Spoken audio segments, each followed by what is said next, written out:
네, 코로나19 신규 확진자가 다시 반등세를 보이면서 7차 대유행이 이미 시작됐다는 분석이 나오고 있습니다. 정부는 오미크론 변이에 대응하기 위해 개량 백신 접종 대상을 18세 이상으로 확대했는데요. 자세한 코로나19 상황 김경우 서울 백병원 가정의학과 교수와 진단해 보겠습니다. 어서 오십시오. 네, 안녕하세요. 네, 교수님 최근 신규 확진자 수가 다시 늘어나는 지금 조짐을 보이고 있는데 7차 재유행이 시작됐다 이렇게 봐야 하는 건가요? 어떤가요? 네, 우선 그 신규 확진자 수만 봤을 때는 주간 일평균 신규 확진자 수로 봤을 때 그 10월 셋째 주 지난주에 약 한 2만 4천 명 정도 됐는데 이 숫자는 그 지난주에 비해서 약 한 18% 증가한 숫자가 되겠고요. 예.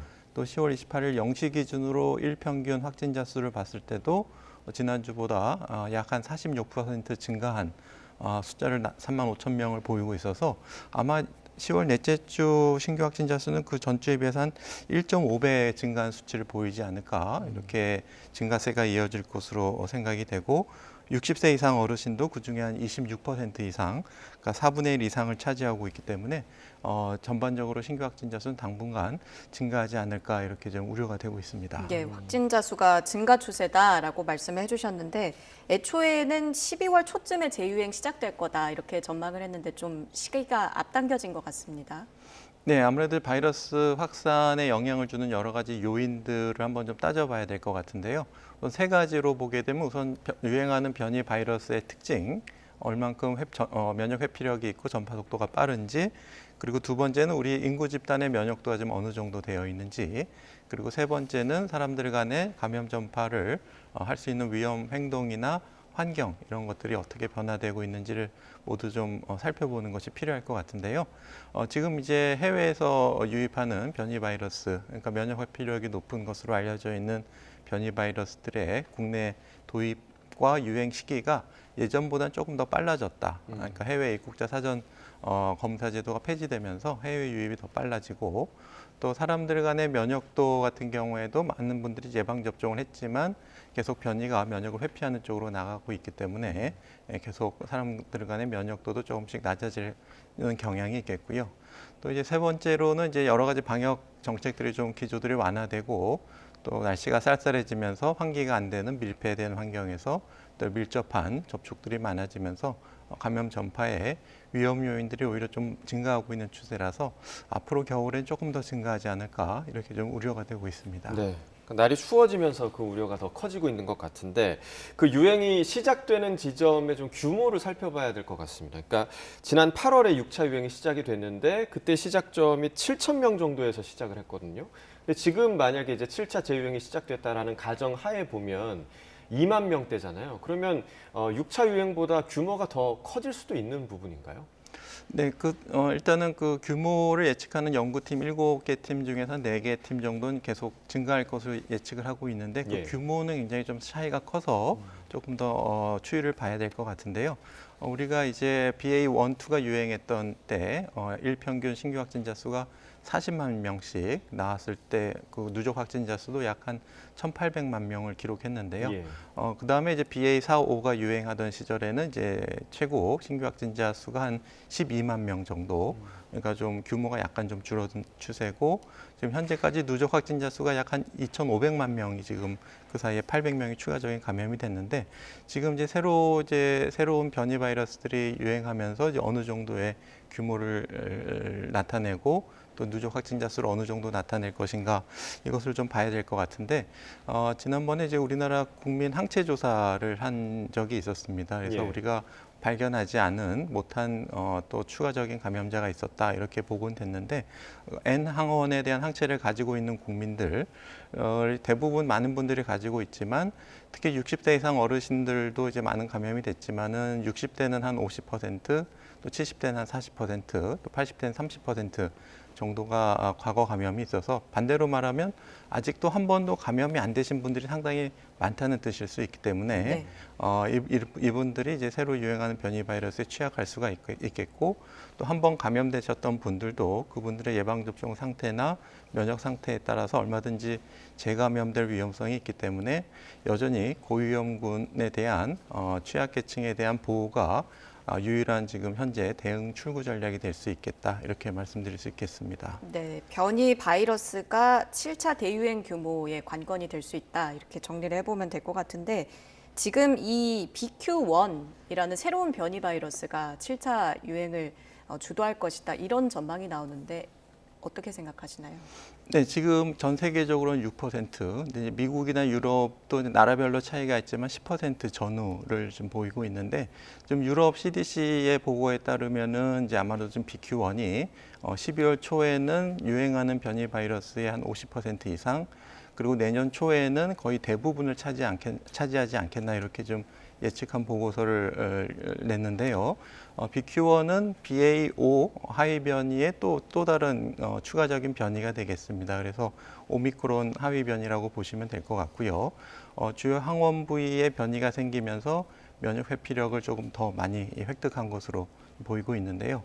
우리나라에서 유행하는 변이 바이러스 검출률에서는 아직 낮은 추세를 보이고 있지만은 우리가 변이 바이러스 분석은 우리가 검체를 수거하고 다시 분석하는데 시간이 걸리기 때문에 해외 입국자에서는 굉장히 빠르게 증가하는 추세라서 특히 이제 빠른 국내 유입과 또 사람들 간의 거리두기가 약화된 상태에서 빠르게 우리나라에서도 곧 유행을 할 것으로 앞으로 1, 2주 후에 변이 바이러스 분석 검출률을 좀 주의해서 지켜봐야 될 것 같습니다. 네. 지금 뭐 코로나도 문제고요. 독감에 대한 우려도 커지고 있고 또 다른 종류의 그런 바이러스 감염병에 대한 우려도 커지고 있는데 그래서 이제 멀티데믹 가능성이 있지 않냐 이런 전망이 나오고 있습니다. 이 부분이 7차 재유행의 좀 변수가 될 수 있을까요?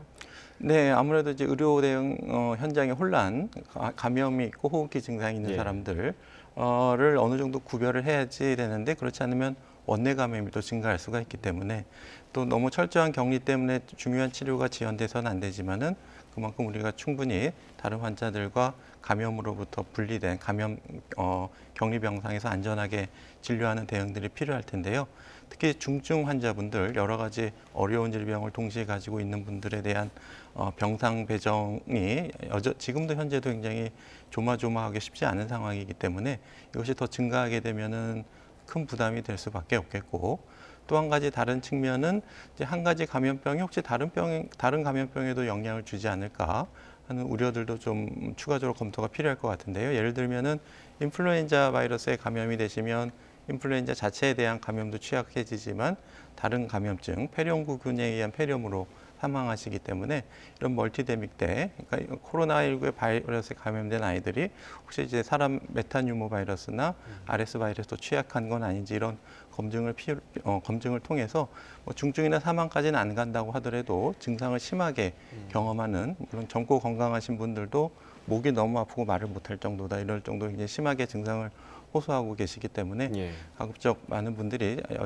개인방역 수칙을 철저히 지키시고 예방접종으로 예방이 가능한 질병들은 적극적으로 예방접종을 하시는 것이 굉장히 중요하겠습니다. 네, 지금 멀티데믹 우려까지 나오는 상황인데 원래는 방역 당국이 늘 0시 기준으로 확진자와 뭐 위중증 환자, 사망자 통계 발표를 했었는데 다음 주부터 이것을 중단하기로 했다라고 발표를 했습니다.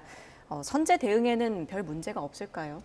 네, 그동안 우리나라가 굉장히 대응을 잘한 것 중에 하나가 이게 위기 소통 능력이라고 할 수가 있겠습니다. 우리 여러 가지 혼란한 정보 중에서 굉장히 사실적인 내용들을 신속하고 정확하게 좋은 정보든 나쁜 정보든 국민들께 알리고 대응책을 함께 고민하는 이런 노력들이 굉장히 잘했다고 보여지는데요.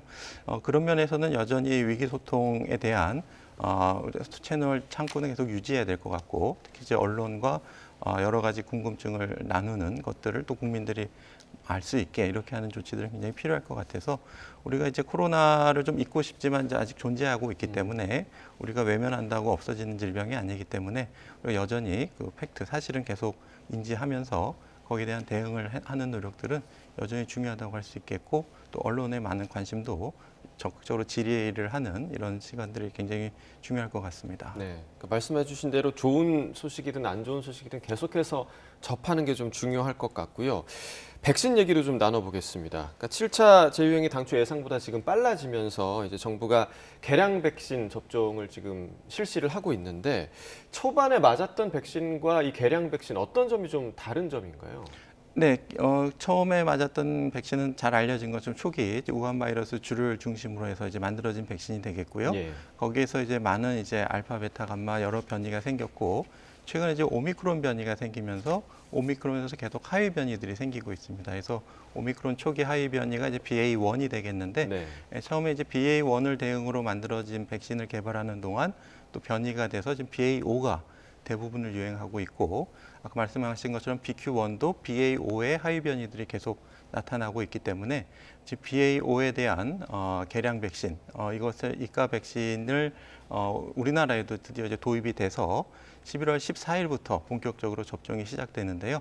물론 이제 BA.4.5 백신은 화이자 말고 또 모더나에서도 개발한 것이 있는데 현재 이제 사전 심사 중이기 때문에 조만간 모더나 BA.4.5 백신도 도입될 것으로 예상이 되는데 지금부터 지금 예약이 가능합니다. 사전 예. 예약이 가능하시기 때문에 BA.4.5에 대한 예방 접종 14일 이후부터 맞는 것을 지금 적극적으로 신청해서 맞는 것이 필요하신데 지금부터 아직 한 2주 정도 남아 있기 때문에 네. 네. 2주면은 그동안에서 4-50만 명이 충분히 또 추가적으로 감염이 생기고 또 거기서 또 취약하신 분들 사망하실 위험이 있기 때문에 최대한 걸리지 않게 좀 철저하게 보호하시고 아니면 그것도 위험하신 분들은 지금 접종이 시작되고 있는 BA.1 대응 백신을 선택하실 수도 있는데 아직 우리가 역학적인 예방 효능이 어느 정도 될지는 아직은 검증은 안 되어 있지만 실험실 연구에서 이제 중화항체 능력가가 BA.4.5를 대응으로 한 이가 백신이 기존 백신에 비해서 2.6배,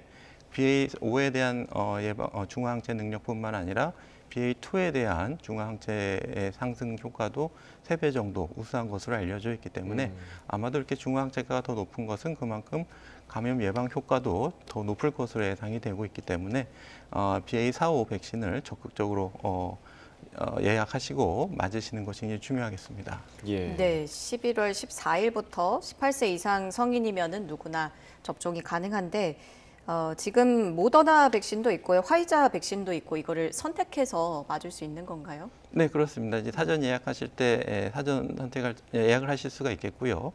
기존에 처음 나온 백신은 이제 기초 접종, 1차, 2차 접종을 안 하신 분들은 적극적으로 하셔야 되겠고 만약에 나는 뭐 개량 백신이 정 싫다 그러신 경우에도 뭐 기존 백신을 맞으실 수는 있지만은 적극적으로 좀 개량 백신을 접종하시는 것이 조금 더 유리할 것으로 생각이 되고요.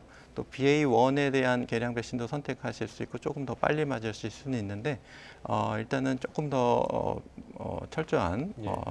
보호를 통해서 14일까지만 안 걸리시고 좀 최대한 14일부터 시작되는 BA.4.5 개량 백신이 조금 더 좋지 않을까 개인적으로는 그렇게 생각을 합니다. 네. 그러니까 세 가지가 있었는데 그 중에서 BA.4.5 개량 백신을 선택하는 게 좋을 것이다. 네, 라고 지금 교수님께서는 추천을 해 주셨고요.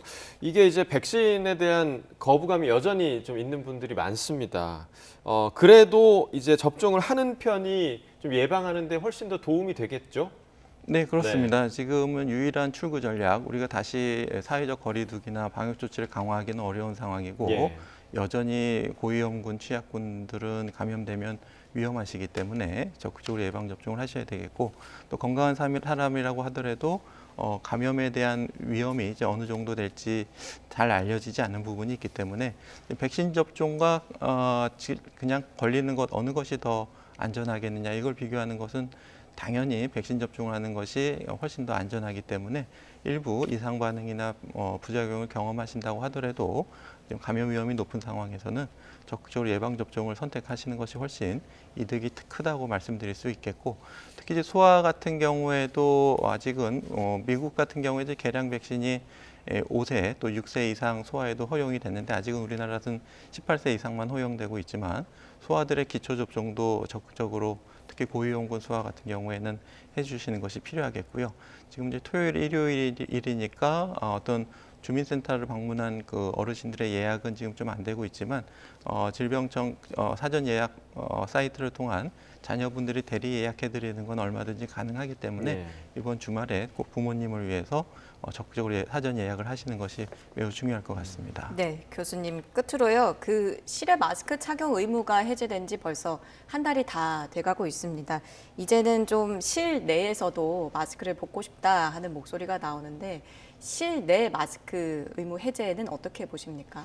네, 우리가 이제 코로나를 경험하면서 실내, 특히 밀폐된 환경에서는 굉장히 먼 거리에서 많은 분들이 동시에 감염된다는 것을 경험했기 때문에 여전히 이제 실내에서는 뭐 코로나19뿐만 아니라 다른 호흡기 바이러스 감염 예방을 위해서도 적극적으로 마스크를 착용해 주시는 것이 굉장히 중요한데요.